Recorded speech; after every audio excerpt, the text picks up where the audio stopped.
Hi, I'm Brian Arnoff, chef and owner of CapMac. Today we're going to create a little roasted tomato and mascarpone pasta toss. It's kind of like a cross between a mac and cheese and a classic pasta dish.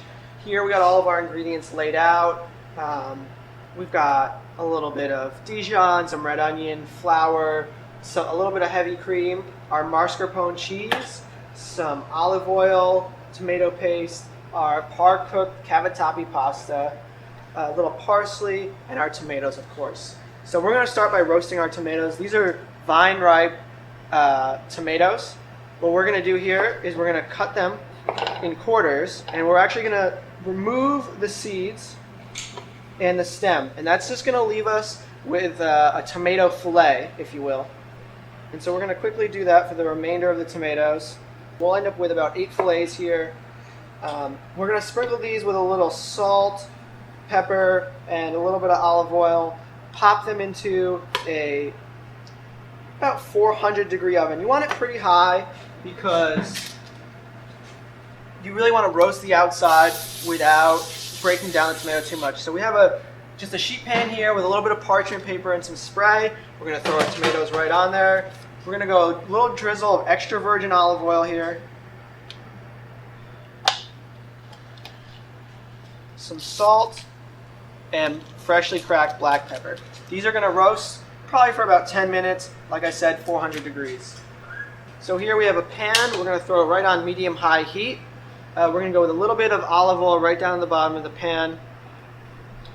We have some red onion for the base of our sauce. So we're going to allow this red onion to saute. It's diced up into a pretty small dice here.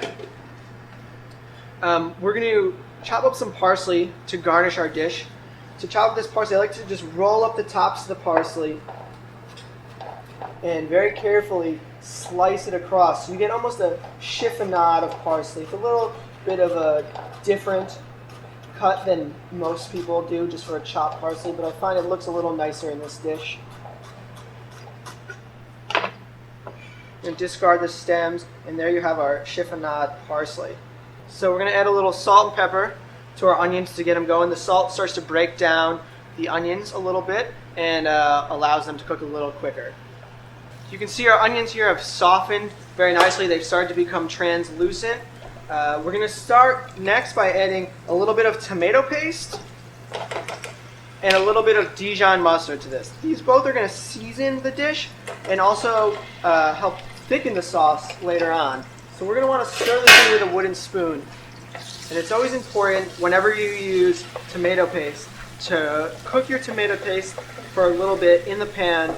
And it really takes that raw canned tomato flavor and elevates it to this roasted, beautiful tomato flavor. As you can see, the tomato paste is starting to blend with the olive oil and bring a beautiful hue to this dish. Next, we're going to sprinkle in just a little bit of flour. This is going to basically form a roux in the bottom of our pan. Now, traditionally, you would use butter for this dish, for a macaroni and cheese dish in a classic macaroni and cheese. But here, we're just doing it right with the olive oil, which is very commonplace in Italy to make the thickening agent for the sauce. So we don't want to let that cook too much, because we don't want to lose the thickening power of the flour. So we're going to set that back on our burner. We are going to stream in about 1 cup of heavy cream.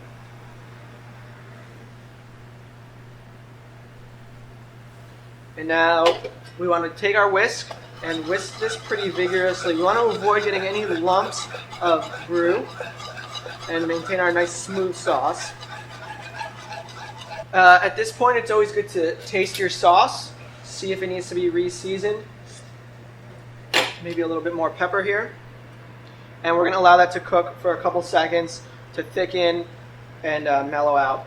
So the next thing that we're going to add is our mascarpone cheese. This is a traditional soft Italian cheese. It's very similar to cream cheese. You could even substitute cream cheese if you want. It does have a little bit more sweetness than cream cheese. but it is great in this sauce. It melts out beautifully and just is really, really delicious. So we're going to add about 3/4 of this package. It's about a 8-ounce package. You can see our sauce is already thickened up, and now we're going to just slowly melt in this mascarpone cheese. So you can see the mascarpone cheese is mostly melted in. We're going to add our par-cooked cavatappi pasta. I like this pasta. It has a ridge on the outside. It clings to the sauce beautifully. You want to cook it about 3/4 of the way, and then what I like to do is cook it the rest of the way in the sauce. It's always great if you reserve a little bit of your pasta cooking liquid that you can always add to thin or thicken your sauce as needed. As you can see here, we're coating beautifully. So next, we're going to pull our tomatoes out and chop them up and add them to this dish. Okay, so the tomatoes have been roasting for about 10 minutes. We're going to pull them out of the oven. As you can see, they've got a little bit of color on them.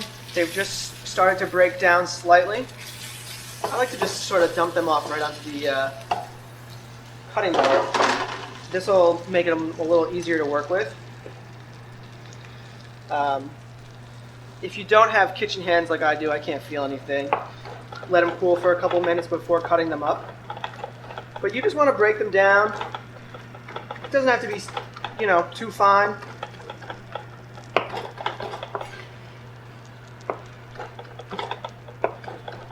Sort of just a large chop. We want people to know that these fresh, roasted, vine-ripened tomatoes are in the dish. They're going to add a lovely texture to the dish and a great flavor. So there we go. We got our tomatoes chopped. We're going to pull our pasta down here. We're going to add the tomatoes. We're going to toss it all together. Last but not least, we're going to add our chiffonade parsley. You always want to add your herbs right at the end. Their flavor will be the most pronounced, and their color will also be retained. So you can see the sauce is thick and unctuous. Our roasted tomatoes in there, as well as our parsley. So we're just going to plate this up.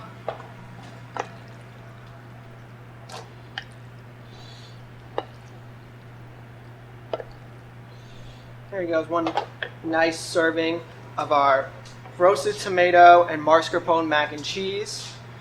Thank you so much for watching. I'm Brian Arnoff from CapMac, DC.